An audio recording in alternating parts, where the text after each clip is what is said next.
सुप्रभात बीवीपीएंस, कैसे हैं बच्चों। आशा करते हो सभी बच्चे स्वस्थ हैं, घर पर हैं, अपने स्वास्थ्य का बहुत अच्छे से ध्यान रखते हुए अपनी पढ़ाई समय पर कर रहे हैं। जैसा कि बच्चों आप सब लोग जानते हैं कि आपके यूटी सेकंड आने वाले हैं, तो उसके लिए भी सभी बच्चे बहुत अच्छे से तैयारी कर रहे हैं। तो बच्चों आज हम देखेंगे हिंदी व्याकरण। तो हिंदी व्याकरण में हमारा कोर्स पूरा हो चुका है, तो आज से हम हिंदी व्याकरण में रिविजन शुरू करेंगे।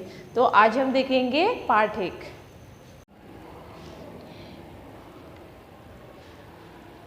तो कक्षा 2 शुरू कर रहे हैं हम पाठ 1। हमारे पाठ का नाम है वर्ण, शब्द और भाषा। सभी बच्चे पेज नंबर 5 निकालेंगे। तो बच्चों यहाँ पे देखो, ये आपको आपकी पुस्तक में ये कुछ चित्र दे रखे हैं, ठीक है। तो यहाँ पे ये नेताजी हैं जो माइक पे कुछ बोल रहे हैं, ठीक है। यहाँ पे अध्यापिका है जो बोर्ड पे बच्चों को कुछ समझा रही है। दो बच्चे बातें कर रहे हैं, ठीक है। तो अपनी बात या विचार प्रकट करने का माध्यम भाषा कहलाता है कि हम अपनी बात को या विचार को किसी के सामने व्यक्त करते हैं, किसी के सामने प्रकट करते हैं, ठीक है। तो उसे हम क्या कहेंगे? भाषा कहेंगे, ठीक है। अब यहाँ पे तो बच्चों अपनी बात या विचार प्रकट करने का माध्यम भाषा कहलाता है, ठीक है। तो जैसे कि हमारे मुंह से ध्वनि, जब हम बोलते हैं तो हमारे मुंह से क्या निकलती है? ध्वनि निकलती है। तो यहाँ पे जैसे ये कुत्ता है, ये भौंक रहा है, तो इसके मुंह से आवाज़ निकली, ठीक है।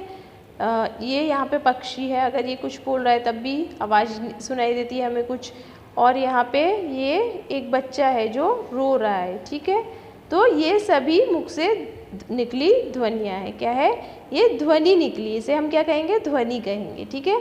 भाषा की ध्वनि वर्ण कहलाती है। तो जो भाषा की जो ध्वनि होती है, ठीक है, वो क्या कहलाती है? वर्ण कहलाती है। सभी बच्चे पेज नंबर 6 निकालेंगे। अतः अब वर्ण के बारे में देखेंगे हम कि वर्ण, तो वर्ण बोला जाता है और वर्ण लिखा जाता है, ठीक है। कि वर्ण जो होते हैं उसे बोला भी जाता है और लिखा भी जाता है। वर्ण ऐसी ध्वनि को कहते हैं जिसे बोला भी जाता है तथा लिखा भी जाता है, इसे अक्षर भी कहते हैं। तो वर्ण हम किसे कहेंगे? ऐसी ध्वनि को कहेंगे जिसे लिखा भी जाता है और बोला भी जाता है, और इसे अक्षर कहते हैं, ठीक है। वर्ण के भेद देखेंगे हम। वर्ण के 2 भेद होते हैं, पहला है स्वर, दूसरा है व्यंजन, ठीक है। तो सबसे पहले हम बच्चों स्वर देखेंगे। स्वर किसे कहते हैं, ठीक है। स्वर कौन से होते हैं? तो यहाँ पे ऐसे अदरक, यहाँ पे ये चित्र दिख रहा होगा आपको, अ से अदरक, फिर आ से आदमी, ठीक है। ई से इमरती, ये क्या है? इमरती। ई से ईश्वर, ये ह्रस्व ई है, ये दीर्घ ई है, ठीक है।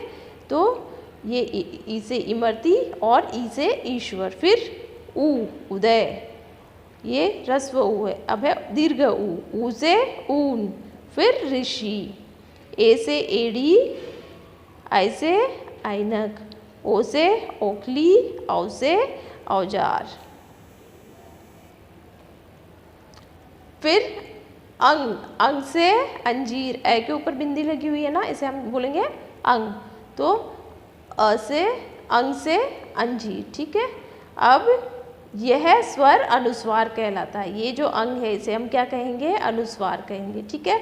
अब अ के आगे 2 बिंदी लगी हुई है, ठीक है, तो इसे अह कहेंगे हम। क्या बोलेंगे? अह, ठीक है। ये क्या है? अह।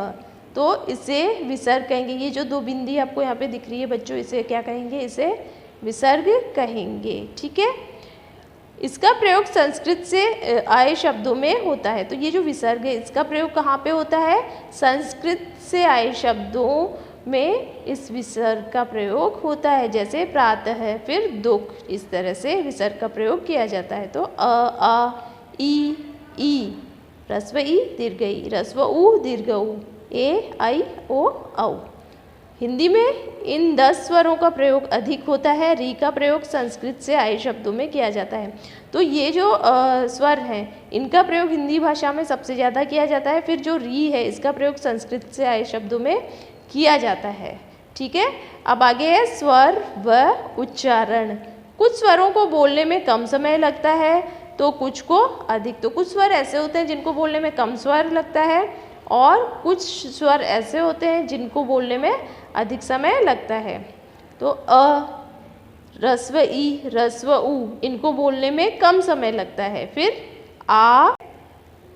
आ, दीर्घ ई, दीर्घ उ। बच्चों यहाँ पे दीर्घ उ आएगा, ये शायद प्रिंटिंग मिस्टेक हुई है, यहाँ पे दीर्घ उ आएगा, ठीक है। तो आ, दीर्घ ई, दीर्घ उ, ए, ऐ, ओ, औ, इनको बोलने में अधिक समय लगता है, ठीक है। तो ये एक बच्चे का चित्र दे रखा है, यहाँ पे दो अलग अलग बलून है इसके बच्चे के हाथ में, और ये इधर इसमें क्या है, अ, ह्रस्व ई और ह्रस्व उ, इनको बोलने में कम समय लगता है। और आ, दीर्घ ई, दीर्घ उ, ए, ऐ, ओ, औ, इनको बोलने में अधिक समय लगता है, ठीक है। तो इस तरह से स्वरों का उच्चारण होता है।